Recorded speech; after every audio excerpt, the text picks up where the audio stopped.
Form 45، form 46، form 47، form 48، form 49۔ یہ forms کیا ہیں؟ الیکشن 2024 میں جو تنازع اٹھ کھڑا ہوا ہے وہ فارم 45 کے متعلق ہے۔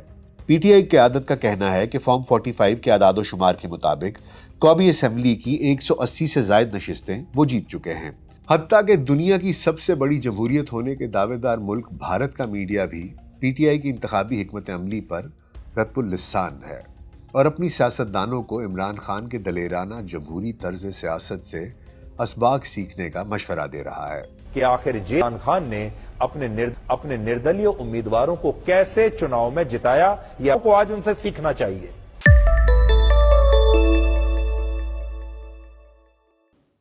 وی ایل سی پوڈ کاسٹ میں ڈاکٹر ناصر بیگ کے ساتھ خاکسار آپ کی خدمت میں حاضر ہے۔ سن 1947 میں قیام پاکستان کے 23 برس بعد بالآخر وہ موقع آیا جب جمہوری حقوق سے محروم عوام کی سنی گئی اور پہلی بار اس ملک میں براہ راست عام انتخابات منعقد ہوئے۔ یہ وہ دور تھا جب پاکستان کے صدر آرمی کے جنرل یحییٰ خان تھے اور ان انتخابات کو ملک کی تاریخ کے شفاف ترین انتخابات قرار دیا گیا۔ 7 دسمبر 1970 کو ووٹر ٹرن آؤٹ تاریخی رہا۔ اس وقت پاکستان کی قومی اسمبلی کی جنرل نشستوں کی کل تعداد 300 تھی، جس میں سے 162 مشرقی پاکستان اور 138 مغربی پاکستان کی جنرل نشستوں کی تعداد تھی۔ مشرقی پاکستان میں خواتین کے لیے مخصوص نشستوں کی تعداد 13، جبکہ مغربی پاکستان میں عورتوں کے لیے مخصوص نشستوں کی تعداد 6 تھی۔ 7 دسمبر 1970 الیکشن ڈے کو ووٹر ٹرن آؤٹ تاریخی رہا۔ قریب 58% ووٹرز نے اپنا حق رائے دہی استعمال کیا۔ ہوا یوں کہ شیخ مجیب الرحمان کی پارٹی عوامی لیگ مشرقی پاکستان کی قومی اسمبلی میں کل 162 نشستوں میں سے 160 نشستوں پر فاتح قرار پائی۔ اس طرح مشرقی پاکستان سے قومی اسمبلی میں خواتین کی تمام 7 مخصوص نشستیں بھی عوامی لیگ کو حاصل ہو گئیں۔ عوامی لیگ نے اس طرح قومی اسمبلی کی کل 167 نشستیں حاصل کر لیں۔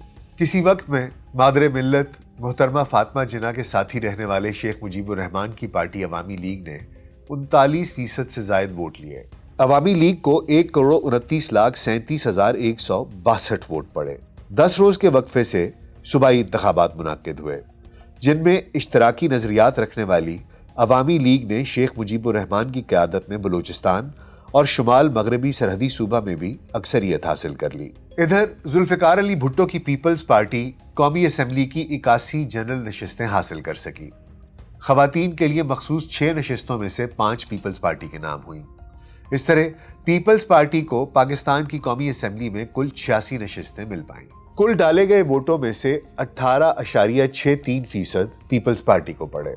بدقسمتی یہ ہوئی کہ ملکی تاریخ کے ان شفاف ترین انتخابات کے نتائج کو مغربی پاکستان کی سیاسی قیادت یعنی پیپلز پارٹی نے قبول نہیں کیا۔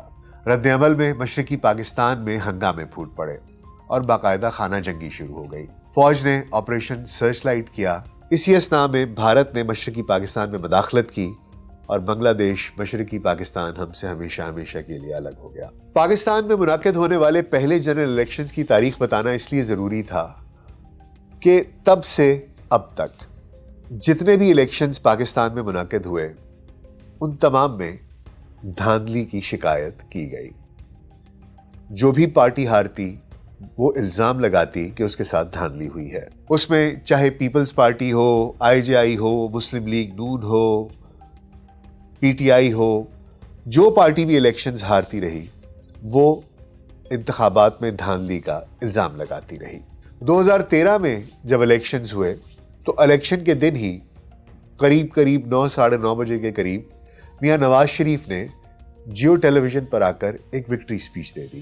اتنی جلدی انتخابات کے نتائج کس طریقے سے کمپائل ہو گئے اور 9:30 بجے ہی کیسے یہ ڈیسیجن ہو گیا، یہ سب کے لیے ایک اچنبے کی بات تھی۔ اسی طرح 2018 میں پاکستان مسلم لیگ نون اور پیپلز پارٹی دھاندلی کی دہائی دیتی رہی، عمران خان کو سلیکٹڈ کہتی رہی اور کبھی لاڈلا کہتی رہی۔ پاکستان کے قوانین ہو یا انٹرنیشنل قوانین ہو وہ اس کے سامنے جو ہے وہ جھک جائیں چونکہ یہ لاڈلا ہے۔ لاڈلا کر کے 2018 میں آر ٹی ایس کو بٹھا کر مسلط کیا گیا، اب معصوم کہہ کے مسلط کیا جا رہا ہے۔ اب آ جاتے ہیں پاکستان میں منعقد ہونے والے حالیہ جنرل الیکشنز پہ۔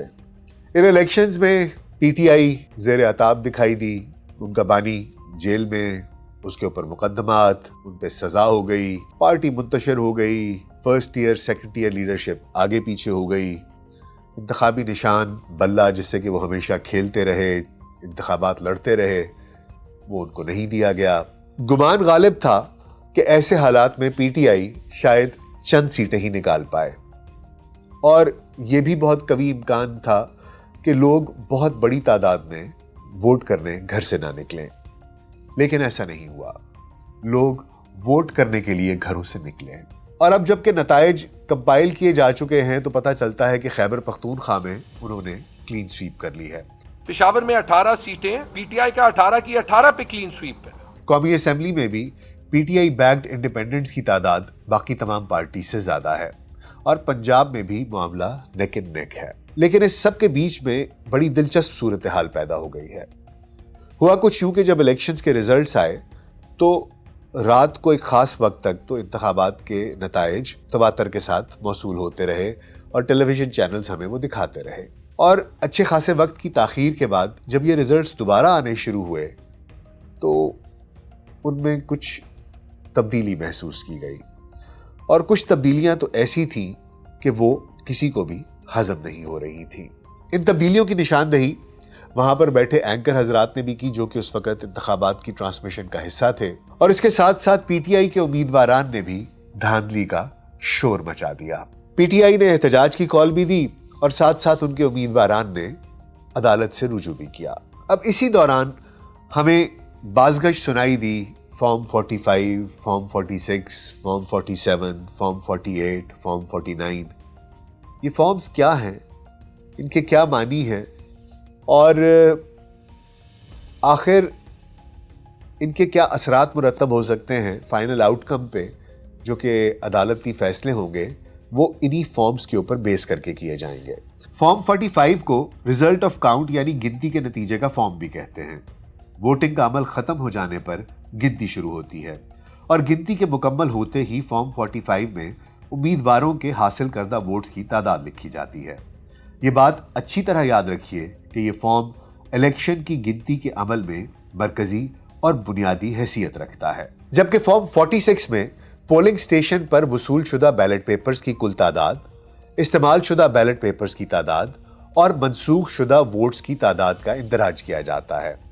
ان فارمز پر پریزائڈنگ افسر اور کم از کم ایک سینئر اسسٹنٹ پریزائڈنگ آفیسر دستخط کرتے ہیں۔ تمام امیدواروں کے پولنگ ایجنٹس اور مبصرین اس سارے عمل کے شاہد ہوتے ہیں۔ سب پولنگ ایجنٹس اور مبصرین سے فارم 45 پر دستخط لیے جاتے ہیں تاکہ کل کو گنتی کے عمل پر کوئی کسی طرح کا اعتراض عائد نہ کر سکے۔ پھر فارم 45 کی مصدقہ نقول پریزائڈنگ افسران تمام امیدواروں کے پولنگ ایجنٹس اور مبصرین کو فراہم کرنے کے پابند ہوتے ہیں، جبکہ فارم 45 کی ایک مصدقہ دستخط شدہ نقل پولنگ اسٹیشن کے باہر کسی نمایاں جگہ پر آویزاں بھی کی جاتی ہے۔ اس کے بعد پریزائڈنگ افسر فارم 45 اور فارم 46 کو ایک مخصوص لفافے میں بند کر کے مہر لگاتا ہے۔ سربہ مہر کیے جانے کے وقت مہر پر لکھا نمبر تمام پولنگ ایجنٹس نوٹ کر لیتے ہیں۔ کوئی امیدوار یا اس کا پولنگ ایجنٹ فارم 45 کی تیاری سے پہلے پولنگ سٹیشن چھوڑ جائے یا فارم 45 پر دستخط کرنے سے انکار کرے تو پریزائڈنگ آفیسر نے اس طرح کے واقعے پر اپنا مختصر مشاہداتی نوٹ بھی تحریر کرنا ہوتا ہے۔ الیکشن کمیشن آف پاکستان کے قواعد کے مطابق پریزائڈنگ افسر کو مکمل شدہ فارم 45 کی فوٹو اپنے اسمارٹ فون سے کھینچ کر فوری طور پر متعلقہ ریٹرننگ افسر کو بذریعہ انٹرنیٹ ارسال کرنا ہوتی ہے۔ پولنگ سٹیشن سے نتائج پر مشتمل فارم 45 اور متعلقہ فارم 46 دونوں کو متعلقہ ریٹرننگ افسران کو بذریعہ انٹرنیٹ ارسال کرنے کے بعد الیکشن کمیشن کے فراہم کردہ مخصوص لفافوں میں سربہ مہر کر کے بھیجا جاتا ہے۔ ریٹرننگ افسران اسی فارم 45 اور فارم 46 کی بنیاد پر فارم 47 تیار کرتے ہیں، جن کے ذریعے غیر حتمی نتائج جاری کیے جاتے ہیں۔ فارم 47 میں فارم 45 اور فارم 46 کی معلومات اکٹھی کر کے درج کی گئی ہوتی ہیں، یعنی فارم 47 کی بنیاد بھی فارم 45 اور 46 ہی ہوتے ہیں۔ فارم 48 الیکشن نتائج کی تیاری میں اگلا قدم ہے، جو فارم 45، فارم 46 اور فارم 47 کی بنیاد پر تیار کیے جاتے ہیں، کیونکہ فارم 48 میں متعلقہ حلقے کے ہر امیدوار کو ڈالے گئے کل ووٹوں کی تعداد درج کی جاتی ہے، جبکہ فارم 49 کو حتمی اور سرکاری نتیجے کا فارم کہا جاتا ہے۔ الیکشن 2024 میں جو تنازع اٹھ کھڑا ہوا ہے وہ فارم 45 کے متعلق ہے۔ پی ٹی آئی قیادت کا کہنا ہے کہ فارم 45 کے اعداد و شمار کے مطابق قومی اسمبلی کی 180 سے زائد نشستیں وہ جیت چکے ہیں۔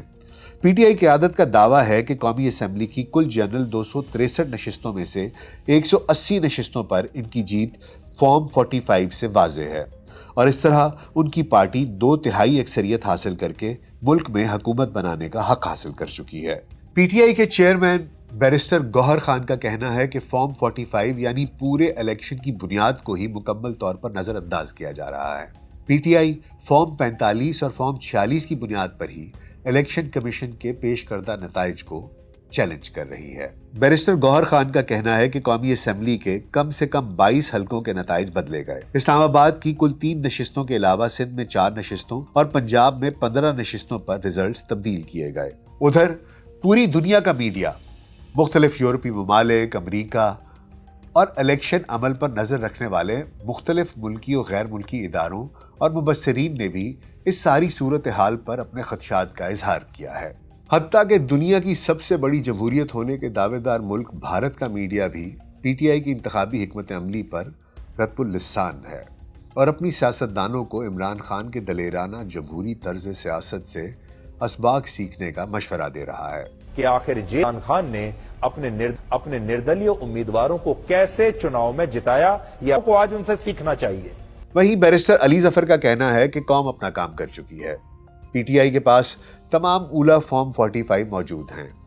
یہ جنگ اب زیادہ دیر نہیں چلے گی اور واضح اکثریت سے مینڈیٹ بھی مل گیا ہے۔ علی ظفر کے مطابق یہ معاملہ عدالتیں دیکھیں گی تو فارم 47 واپس لینا پڑیں گے اور اس طرح فارم 45 والے اصل نتائج سامنے آ جائیں گے۔ پی ٹی آئی کے پی کے مرکزی رہنما تیمور سلیم جھگڑا نے بھی الزام عائد کیا ہے کہ الیکشن کمیشن نے فارم 45 کی معلومات کو چھپایا اور فارم 47 میں اپنی مرضی کے نتائج دیے۔ ادھر الیکشن کمیشن آف پاکستان بھی صورتحال میں شدید ہیجان میں مبتلا محسوس ہوتا ہے۔ الیکشن کمیشن آف پاکستان کے اعلان کے مطابق قومی اسمبلی کی 93 نشستوں پر پی ٹی آئی کے حمایت یافتہ امیدواران کامیاب ہوئے ہیں، جبکہ پاکستان مسلم لیگ نون نے 75 اور پیپلز پارٹی نے 54 نشستیں حاصل کی ہیں۔ اب صورتحال یہ ہے کہ صرف پی ٹی آئی ہی نہیں بلکہ دیگر پارٹیز بھی پورے ملک میں ہونے والے انتخابات کے نتائج پر احتجاج کر رہی ہیں۔ دوسری جانب پی ٹی آئی رہنماؤں نے متعدد الیکشن نتائج کو عدالتوں میں چیلنج کر دیا ہے۔ این اے 71 میں ریحانہ ڈار نے خواجہ آصف کی جیت کے اعلان کو، این اے 117 میں علی اعجاز بٹر نے علیم خان کی جیت کے اعلان کو، این اے 118 میں عالیہ حمزہ ملک نے حمزہ شہباز کی جیت کے اعلان کو، این اے 119 میں شہزاد رفیق نے مریم نواز کی جیت کے اعلان کو، این اے 120 میں سلمان اکرم راجہ نے اون چودھری کی جیت کے اعلان کو، این اے 130 میں یاسمین راشد نے میاں نواز شریف کی جیت کے اعلان کو، اور این اے 164 میں اعجاز گڈن نے میاں ریاض حسین کی جیت کے اعلان کو لاہور ہائی کورٹ میں چیلنج کر دیا ہے۔ بہرحال یہ تمام معاملات لاہور ہائی کورٹ میں جلد ہی سنے جائیں گے اور جلد ہی دودھ کا دودھ اور پانی کا پانی ہو جائے گا۔ تب تک ہم دعا ہی کر سکتے ہیں کہ معاملات ٹھیک رہیں، احتجاج اگر کوئی کر بھی رہا ہے تو پرامن کرے اور عدالتیں فارم 45 کی بیسس کے اوپر جو بھی امیدوار حقدار ہے اس کی جیت کا اعلان کریں۔ اپنا بہت خیال رکھیے گا، شکریہ۔